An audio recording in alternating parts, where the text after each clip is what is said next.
Have you ever gone to the doctor's office and the doctor or the provider asks you questions like this? When did you last poop? Or when did you last go number two? Some people will say that. When did you last? How are you passing your urine? How often? Those are questions that providers, doctors will ask to try to figure out how normal your body system is working. So they may sound like silly questions, but they are very important questions in directing them in what to rule out, what to pay more attention to. Now, when you have a loved one and they have dementia, these are not things they'll remember. They'll not remember when they last went to the bathroom. Poop. Number two, it might be this morning, but in their mind, they might think it was yesterday, or it might be 4 or 5 days ago, but in their mind, they might say today. These are things that they will not remember. So when your loved one has dementia and you are the caregiver, these are things that we need to pay attention to because your loved one will not remember. So, going through my journey with my dad, who has a small vessel disease that is causing dementia, among other things, these are questions. I ended up in the emergency room with him because his stomach was hurting. And these are questions that they were asking. And it's important to be aware. So, for those nurses, those people who've worked in medical field long enough, you know that these questions are not disgusting questions. These are valid questions that show the health of your body function. So when your loved one has dementia, it's important. Don't go and when you find that someone didn't flush the toilet, you just look the other way and flush it. You're disgusted. No, look at it. Look at the poop. Look at the color. Look at the texture. Because these are questions that doctors will ask. This also helps you keep track of when something changes for you and for your loved one. So you need to be looking at what your poop looks like, what your urine looks like. Get used to what's normal for you. When you have a loved one, look at those things. Sometimes they'll use the bathroom, they'll not remember to flush. Thank God for those times that they forget to flush, because those are the times that you need to go and look at their poop. Yes, and their urine. Look at the color. Look at the texture. Get used to what's normal. Pay attention even when they remember to flush. When they're in the toilet, it's like your child. Now, your child would depend on you more. An adult, excuse me, they are used to some life things like flushing the toilet. So even with dementia, many times your loved one will remember to flush the toilet. So when they go to the toilet, have your ears keen. Yes, it's your mom, it's your dad. Now they are depending on you. So it's not insane to have your ears open to when they are in the bathroom. What does it sound like? Does it sound like they are doing something, like they are going number two or pooping? How long are they in that toilet? Does it sound like they are struggling to push? Because older people also get more easily constipated. They are not moving around as much as they used to. They are not walking around as much as they used to. So their body slows down. Their digestive system slows down.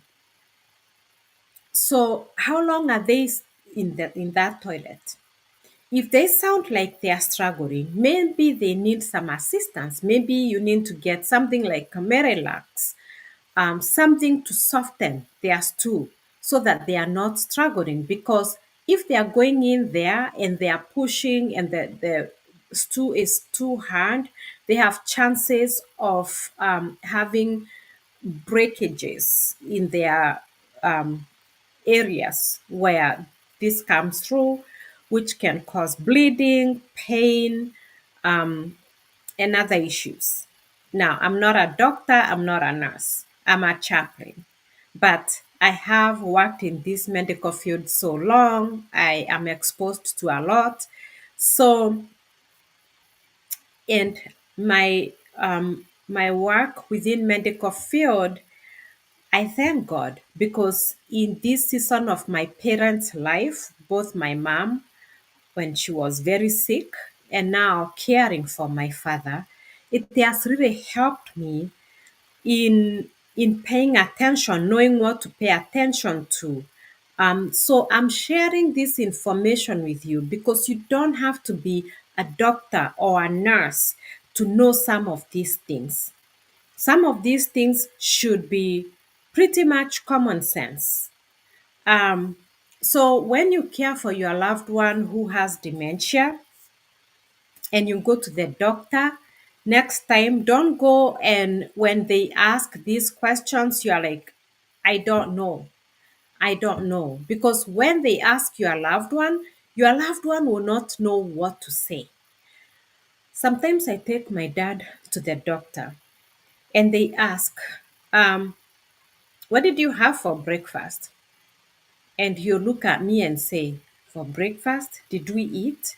Like my dad doesn't even remember what time of the day it is. He doesn't remember whether he ate breakfast or not. Obviously, he does not remember what he ate for breakfast. So I'm there answering these questions um, for him. And now I can look back and how often I would call my parents and like when my mom would pass the phone to my dad and say, here is McKenna on the phone. And you'd say, hello, McKenna. You can hold a conversation with my dad. I go, hi, Papa, or hi, Dad, how are you? Oh, I'm well. And I would ask, did you go for your doctor's appointment? And he would look at my mom and say, uh, did we go? And my mom would say, yes, you went to the doctor. Then you'd say, yes, we went to the doctor. And that was the kind of conversations we would have. Anytime I would ask a question, he would look at my mom and say, did we do this? Did this happen? And it's crazy. You don't realize the extent of it until you're actually caring for your loved one. Plus, of course, I have watched a lot of decline with my dad, even in the last year and a half that we've been taking care of him. He's been with us for a year and a half. And even within that year and a half, there has been significant decline in cognition, remembering, thinking through things, thinking clearly with repetition. We praise God because my dad is a very calm person. He's very calm. So we are very grateful. There's no behavior issues, and we are really thankful for that. But pay attention. How much is your loved one eating? What's normal for them? Because they might eat Not very much. My dad is not a big eater. He's never been a big eater. But it's important to pay attention to what's normal for your loved one. Also, keeping track of their weight on a regular basis. Take their weight, see if they are increasing weight, if they are reducing weight. These are all important things to keep track of because then it tells you he is eating enough. Sometimes my dad, because he's a very picky eater too, he refused to eat. And at first, I would struggle. But then, as the more I got to know him more, because sometimes we think we know people just because he's my dad, I should know him, or somebody, they are my children, I should know them. But you get to know people by paying intentional attention to what's normal for your loved ones. So with getting familiar, taking my dad's weight, when sometimes you refuse to eat dinner, and just to give him a bedtime snack so that he doesn't wake you up. My dad, he'll wake up 1 a.m. and he is asking for uji, porridge. Give me uji at 1 a.m. at the middle of the night. So making all those changes because you have to take care of yourself too. What's normal for my dad? If he refuses to eat dinner, he ate a good breakfast, he ate a reasonable lunch.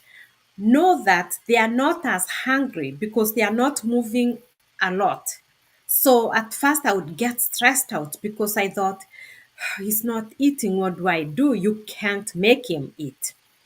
But because of keeping track of his weight, it's like, oh, he don't want to eat. Okay, give him a little glass of milk with a little slice of bread with peanut butter. Now he ate his protein, he ate his little carb, he's gonna sleep good. So just keeping track of what's normal, what's not normal. Because when you go to the doctor's office, they are going to ask you these questions and they'll try to ask your loved one. If your loved one doesn't remember, it's not helping the doctors to know what your loved one needs. How much are they eating? How much they are eating is what's normal to them. Someone who is used to eating a big plate of food, their half a meal is different from somebody who is used to eating small meals. So if someone is used to eating small meals and they eat half of what is normal to them, that's what you are reporting to the doctor. It's not, oh, they are eating a little bit.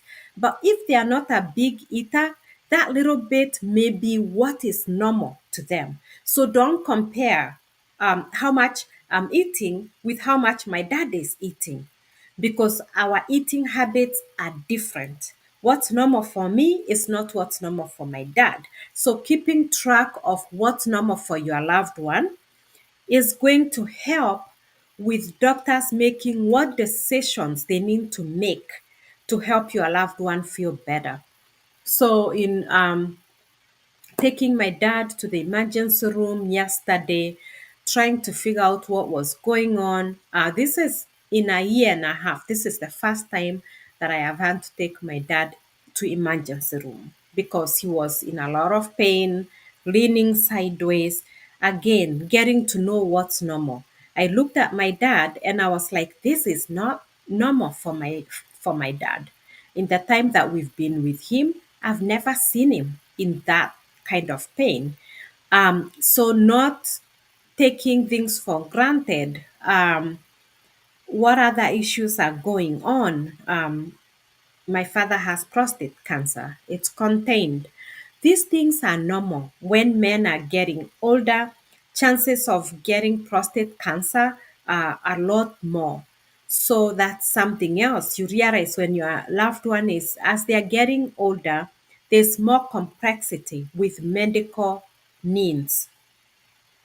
They could have different things going on at the same time. Remember, that's normal. Every year is a gift to God. Now, sickness is not normal. However, as you get older, our bodies um, ability to fight becomes less. And prostate cancer is very common with men. The older they get past 70, and the chances increase. They get past 80, and the chances become even more.